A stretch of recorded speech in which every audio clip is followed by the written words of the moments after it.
जय हिंद।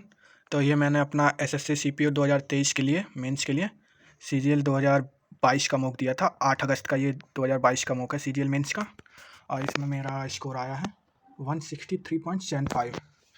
85.5 मतलब 29 क्वेश्चन गलत हो गए और 86.5 के अप्रॉक्स की परसेंटाइल ही है। तो इसमें देखते हैं कि क्या क्वेश्चन मेरे गलत हो गए।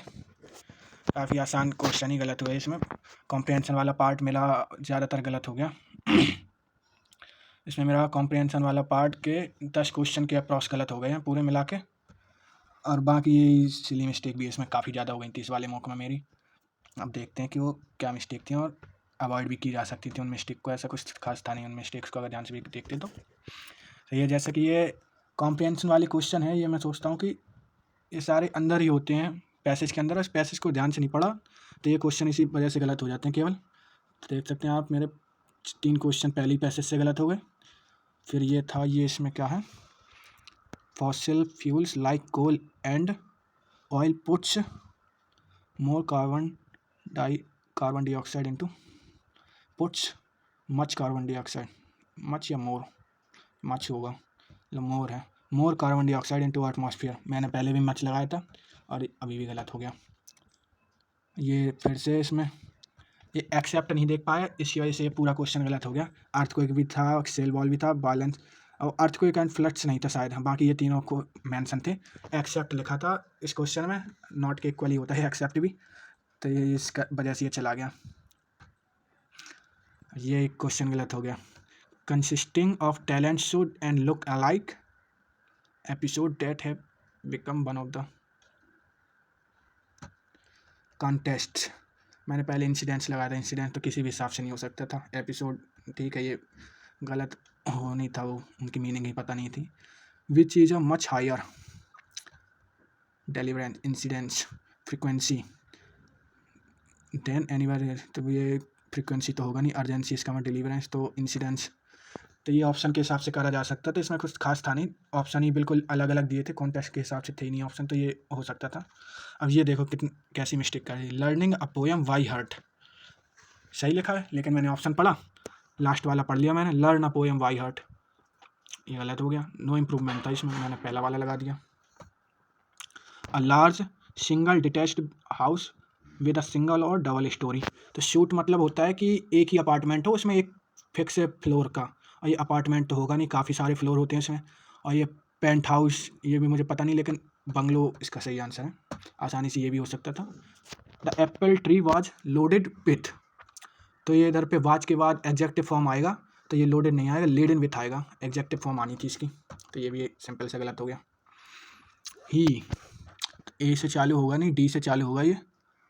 Month salary was paid in advance, he had agreed to feed him, ये ही उपेन बाबू के लिए यूज़ हुआ होगा, तो ए के बाद डी के बाद ही ए आएगा, डी के बाद ए, इधर पे भी इधर पे भी इधर पे 3 में है। Handle his job quite well, तो ये सी बाद में आएगा। अमन स्पैन, डी के बाद ए, डी के बाद ए, सी से चालू हो रहा है और डी के बाद ए और फिर बी। हाँ तो यही था, वो ध्यान से कर जाता तो हो जाता है, ऐसा कुछ खास था नहीं इसमें भी।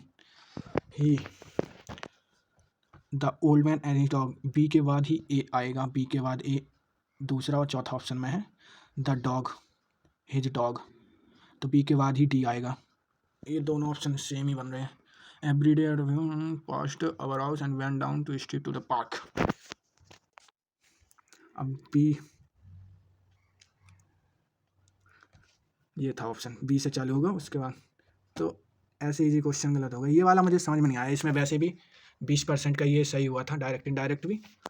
अब इसका इन्होंने तो ये लगाया, लेकिन exclaiming gratefully the convict told the bishop that he could never thank him enough, अब इस पूरे सेंटेंस में कहीं इनफ नहीं था, तो मैंने इसलिए ये नहीं लगाया। बाकी इसमें और चौथे दोनों में ही बस कन्फ्यूजन हो रही थी, इसमें इनफ एक्स्ट्रा आ गया तो मैंने इसलिए चौथे को लगा दिया, लेकिन वो गलत ही हो गया, इनफ पता नहीं कहाँ से आ गया इसमें।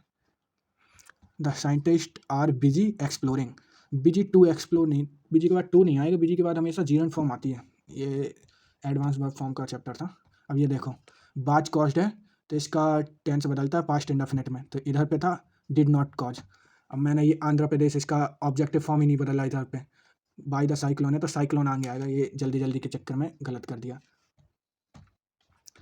Open your book at page 10th। तो ये मैम ने बताया था, उन्होंने पढ़ाया भी था अच्छी तरह ही ध्यान से। मैंने जब नोट्स बाद में चेक किए तो उसमें था एट पेज 10 होता है, 10th नहीं होता है, तो एट पेज 10 होगा। ये एक और पी के आर से गलत हो गया। अब ये देखो, रूही स्लिप्ड वैन, जब भी सेंटेंस में वैन आ जाता है तो आगे अगर पास्ट कॉन्टिन्यूस हो और सेंटेंस में पास्ट इंडेफिनिट हो तो उसका टेंस चेंज नहीं होता। जब ये टाइम वाला एग्जैक्ट एडवर्ब आ जाता है तो ये वाला होगा। मैंने इधर पे इसका टाइम चेंज वो लगा दिया था, Ruhi said that, had slipped कर दिया, इसका बदल दिया रूही स्लिप्ड का। कॉन्जीनियल मतलब अनुकूल या उसी के अनुकूल हो, तो मर्सीफुल ये भी पॉजिटिव मीनिंग दे रहा है, मेलाओ ये भी पॉजिटिव मीनिंग का है, और माइल्ड ये मतलब थोड़ा हल्का फुल्का ऐसा। तो कॉन्जीनियल का अगर ऑप्शन के हिसाब से जाते तो मर्सीफुल तो किसी भी हिसाब से नहीं था, मर्सीफुल मैंने पहला ऑप्शन लगा दिया, तो इसका मीन ही अच्छा खासा ऑप्शन से करते तो सही हो जाता। अब ये देखो कितनी सिली मिस्टेक कर दी इसमें, कहाँ गया question. Scarcely had he, had के साथ टेकन आता वर्ब की थर्ड फॉर्म। मैंने जल्दी जल्दी चक्कर में स्कार्सली और वैन का कंजंक्शन पेयर देखा, उससे सीधे नो एरर लगा दिया, जबकि टेकन होगा इधर पे। ये छोटी छोटी मिस्टेक हो गई बहुत, ये तो मुझे समझ में नहीं आता, ये मैंने नो इम्प्रूवमेंट है, इसका मैंने ज़बरदस्ती का इम्प्रूवमेंट कर दिया। अब ये देखो, Saroj has been suffering with, suffering के साथ फ्रॉम आएगा तो ये दोनों ऑप्शन गए, फ्रॉम ऑस्टियोपोरोसिस, और ये फिक्स टाइम दिया है, सी वाज 50 ईयर ओल्ड, तो ये फिक्स टाइम है उसका 50 है, तो सिंस आएगा, मैंने फ्रॉम वैन लगा दिया। ये at one time words and animal lived peacefully together, live peacefully together, मैंने पीसफुल अगर सेंटेंस को पढ़ा भी जाए एक अरेंज वे में तो इधर पीसफुली ही आता, ये जबकि एडवर्ब की मिस्टेक है, तो ये भी सिंपल सा क्वेश्चन गलत हो गया। मैंने एट वन टाइम लगा दिया, एट वंस कर दिया था उसको। मेड मिसचीव होता है, जैसे मेक का नॉइज होता है, ही मेड अ नॉइज, तो इसी तरह से ये मिसचीव का भी होता है कि लिटिल वर्ड मेड मच मिसचीव, और जबकि मिसचीव इज अनकाउंटेबल नाउन है तो ये तो आ ही नहीं सकता था, मैनी मिसचीव ये भी नहीं आ सकता, तो यही ऑप्शन आता अगर ध्यान से किया भी जाता तो यही है क्वेश्चन, अगर ध्यान से भी पढ़ लिया है तब भी वो सही हो जाए, लेकिन जल्दी जल्दी करने के चक्कर में यही हो जाता है कि आसानी क्वेश्चन भी चले जाते हैं।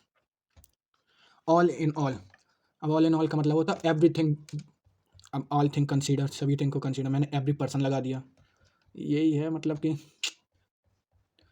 Turn left outside the library and walk down the corridor then you came to the main stairs.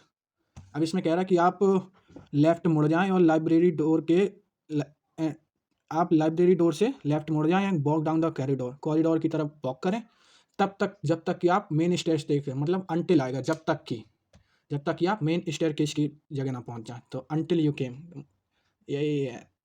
तो यही है, 29 मिस्टेक हुई थी, तो आपने खुद गिना होगा कि कितने सारे तो इसमें सिली मिस्टेक हुई हैं।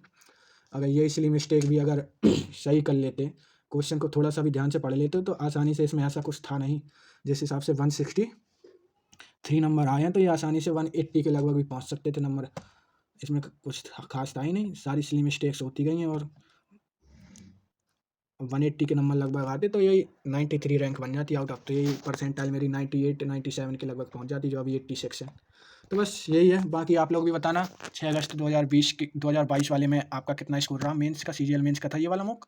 बाकी मिलते हैं, आप सीपीओ मेंस के भी प्रीवियस ईयर पेपर देने हैं 5 जो डले हैं, बाकी उन्हें भी देंगे। चलिए मिलते हैं नेक्स्ट मुक में।